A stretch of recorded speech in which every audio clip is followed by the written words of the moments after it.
You ask Tiger to solve. This deals with linear equations with one unknown.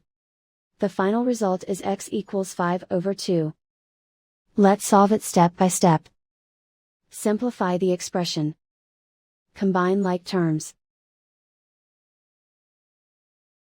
Group all constants on the right side of the equation. Add 5 to both sides. Simplify the arithmetic.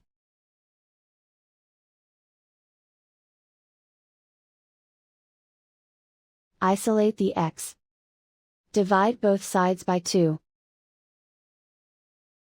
Simplify the fraction. And so the final result is x equals 5 over 2.